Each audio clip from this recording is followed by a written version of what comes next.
Due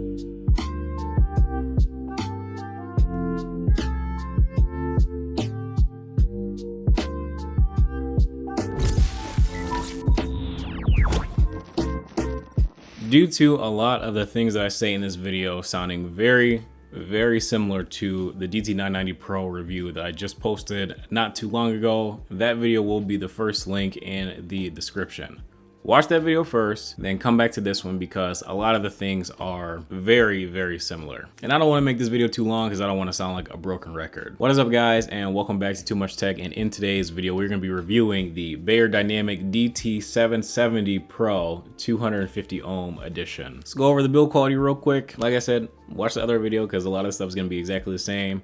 Metal, leather, plastic, velour cups, comfortable as heck, built really well, built in Germany, as all other Beyerdynamic products typically are. With this one being a closed back headphone instead of an open back headphone or semi-open back like the DT880s, these have a fully closed off plastic ear cup. And the design of the ear cup is like a little bit of a leather-ish, almost scaly looking design. It looks pretty cool. I like it. And I think that it looks a little bit more intricate than the DT990s did. Those look kind of simple on the ear cups. These look a little bit more cool, I guess. But what I will mention about the build quality that does vary greatly on the DT770 Pro compared to the DT990s, depending on the version that you get, the cable changes. So you get the coiled cable if you get the 250 ohm edition, but if you get the 32 ohm, that's more geared toward using on mobile devices or a laptop or directly into your computer sound card or whatever, those are gonna have a straight cable.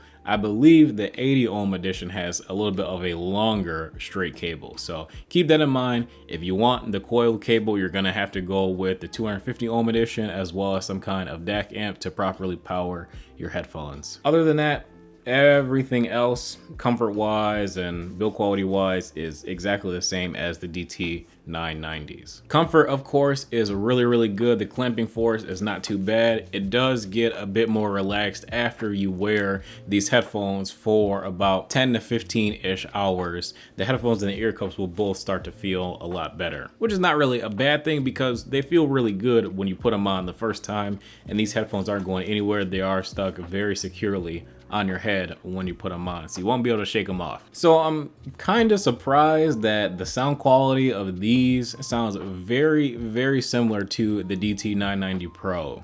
And those are open back and these are supposed to be closed back headphones. Obviously, being closed back, they isolate a bit more noise and they don't leak nearly as much as the DT990s did, because obviously the DT990s, you crank the volume, everybody in the room can hear pretty much exactly what you're listening to because the driver has no blocker and it lets in and out all of the sound, which is not a bad thing. That's kind of the whole point of an open back headphone. But having a closed back headphone, if you know that you have roommates or and you don't want to be distracting the people around you, it's better to go with a closed back headphone. Back to the quality of the sound. I kind of hoped that these would be a little bit more bassy than they are. Like, these are definitely not the Beyer bass boomers that I kind of hoped and thought that they were gonna be. I don't know if those exist. Maybe it's the DT1770s that I have to try to get a little bit closer to that experience. I don't know. Maybe I'll try those at some point because I think those are like $400 or $500 or something like that. I don't know if I want to spend that much, but I am considering getting the Hyphen Sundara. So, but who knows? Maybe I'll get them both and try them both. I don't know. We'll see. Anyways, the sound quality, similar to the DT990s, but just not as bright, a lot more isolated, and the bass response is a little bit better. So with this, I noticed that at high volumes, I can listen to them a lot easier without having as much piercing or brightness as the 990s had, which is really good. Not to say that those sounded bad, it's just something that I noticed about the higher end frequencies with that particular headphone.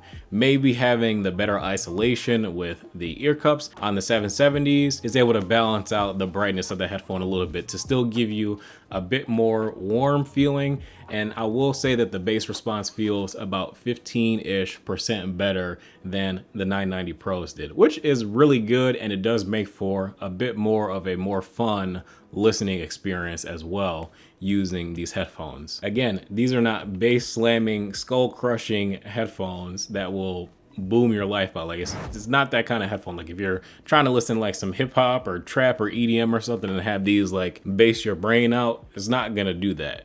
The bass is clear, it's defined, it sounds good, it has good separation between the other frequency ranges. It's not gonna blow your mind. So if you expect it to blow your mind, you're probably gonna be disappointed. So just kind of have your expectations in check. These are gonna be a little bit more of a more fun, somewhat analytical headphone than the 990s. Now, I actually do like these quite a bit because the soundstage is still really big. I will say that 15% better bass response that you get translates into about maybe a 15 to 20-ish% smaller feeling soundstage than the 990 Pros, which is fine because the 990 Pro soundstage is massive, and these, they don't feel massive, but they feel large. So just a little bit smaller, a little bit tighter, but that also maybe can help you out, especially if you're a gamer in game, because your situational awareness will be a little bit more focused, and maybe it'll help you locate your opponent slightly faster. And listening to music, that's a good thing as well, because it will make it feel a bit more emotional and a bit more immersive as well. And that's obviously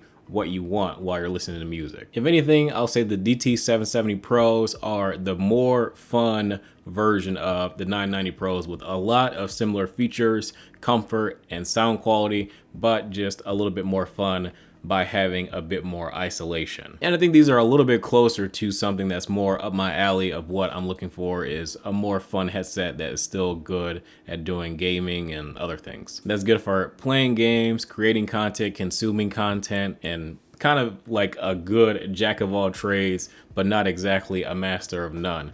I think what I'm really looking for is a master of one and good at everything else. Like if it's a 9 or 10 in one area and then a 7 or 8 in all other areas. I think that's a little bit more of what I'm looking for. I don't really know what else I should try next. These, I would say that these are a solid 8 all around for everything, but I wouldn't say that it does one thing particularly better than everything else, which is good because these have a very balanced sound, if anything. For the DACs that I used during my testing, I did use the File K5 Pro as well as the Sound Blaster G6 to kind of give me a bit of a different experience with a cleaner output, as well as one where I had a bit more customization and can focus it for gaming and whatnot. But as I was saying earlier, if you know that you're going to be using this on a phone that has a headphone jack or using the headphone jack adapter or whatever, make sure you get the 32 ohm version, because if you get the 250, you're going to be disappointed because your phone cannot really push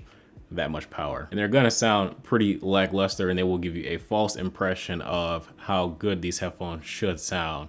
So if you're gonna use it on a phone or a laptop or something like that, get the 32 ohm version.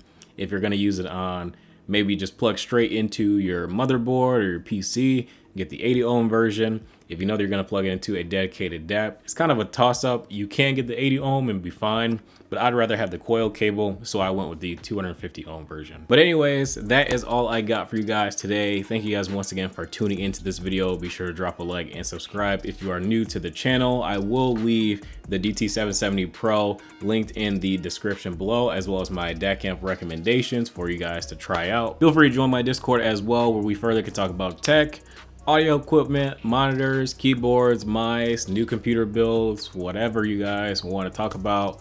We're down. I think we have like over 200 members now. And we might even be closer to 300 now. A lot of people have been joining recently. So thank you guys so much for joining the Discord and also further supporting the channel. If you really want to further support the channel, feel free to hit that join button. It's only $5. Gives you some extra perks, and we appreciate you coming through to the channel and supporting and allowing us to do reviews like this. But again, thanks so much for watching this video, and I will catch you in the next one.